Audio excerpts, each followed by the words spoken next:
Mona Kimura is a Japanese kickboxer that has captured the internet by storm. But before she was a viral sensation, she was a prodigy of discipline. Starting at age 4, she competed in many junior karate tournaments. Starting in 4th grade, she joined her school's boxing club.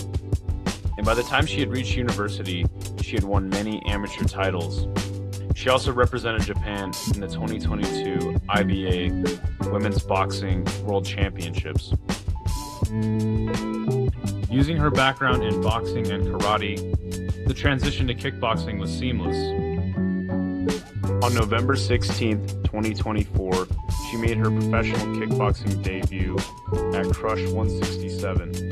Crush is a viable way to make your name in the sport of kickboxing in Japan. It is also the gateway to K1, the #1 kickboxing promotion in the world.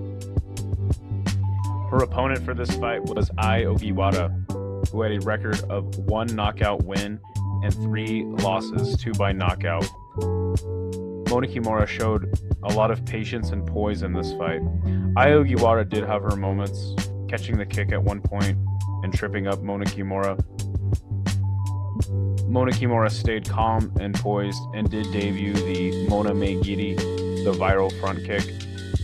Mona Kimura showed in this fight that she is very good at distance management, and she also showed us that she has a really nice 1-2, dropping her opponent early in the first round.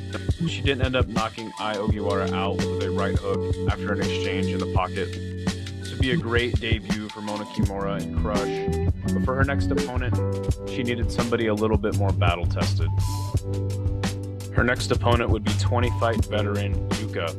Yuka has wins in Crush and K1 and is the New Japan Kickboxing Federation champion.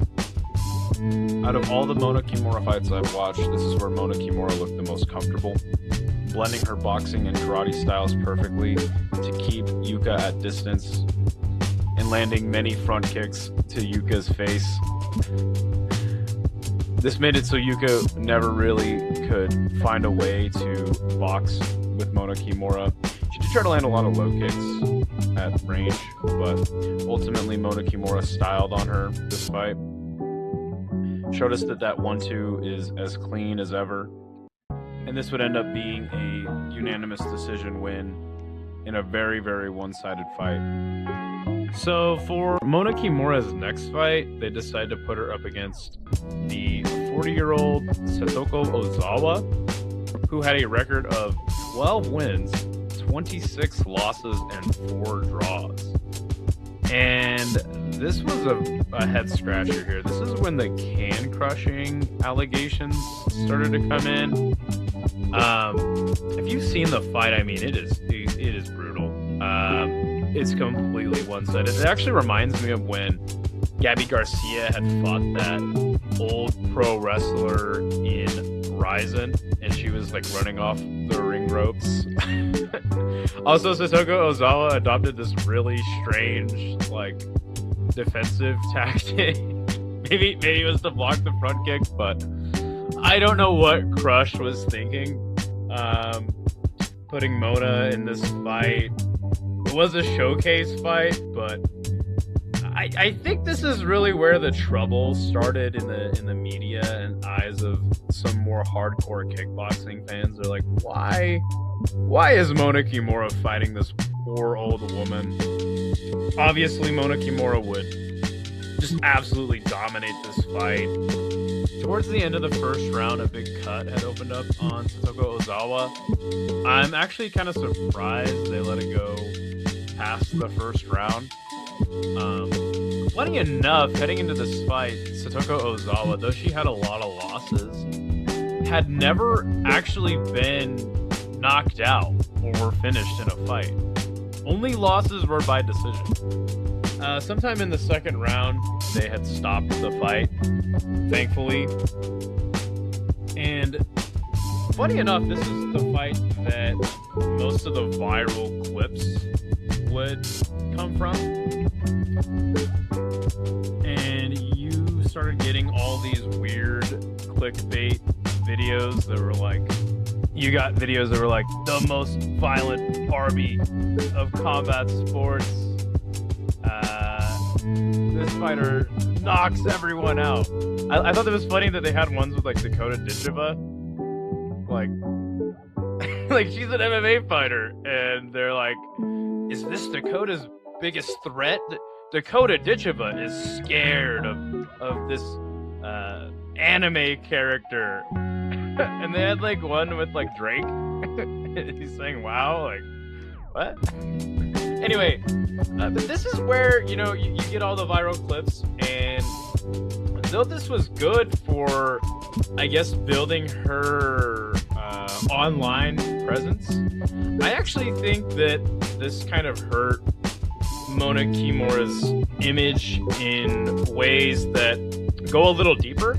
Notably, she would end up deleting all of her social media, which had gained a lot of followers by this point. There was a interview she did in this video you're seeing now with Masato. If you don't know who Masato is, he's a legend of Japanese kickboxing, probably one of the most, or the most famous Japanese kickboxer of all time. But Mona was talking about how maybe she should change her style, adapt a more normal style, and she was talking about her goals in the sport of kickboxing and how she kind of knew she was in a unique position to attract more eyes to the sport. And I thought this was a really, really mature take, and just showed me that she knows what position she's in and what she wants to do in kickboxing. So this gave me a lot of hope for the future of her career. So we have to talk about the elephant in the room when it comes to Mona Kimura. A lot of really young female prospects in combat sports have a massive push towards over-sexualization. And while many promoters see it as good for business, I think it does disservice to a lot of these female athletes. When the conversation around a fighter is, you know, mostly about their looks and not about their actual skill, you're essentially telling the world that their hard work in the gym doesn't matter as much as their social media engagement. And for a fighter as young as Mona Kimura, I think it's a dangerous path. If she wins, people will say it's because she was matched up easy to protect her brand, and if she loses, then people will say that, you know, she was never really anything to begin with. And I think it robs her of the respect that she's actually trying to earn in the fight game. The truth about Mona is that she's been training martial arts since she was a child. She has an extensive karate and amateur boxing background. I mean, this is a real martial artist. So when people say, oh, she's a knockout artist, or she's a can crusher, none of these things are really true. She's a young 3-0 fighter in kickboxing, and I think that we've got lightning in a bottle with Mona Kimura. I think K1 knows that as well, and I think she's one to watch. I think we're in an interesting position with her. She has potential to bridge the gap between the casuals and the hardcores, and maybe attract more eyes to kickboxing. We should all lock in for her next fight on the big K1 Genki card.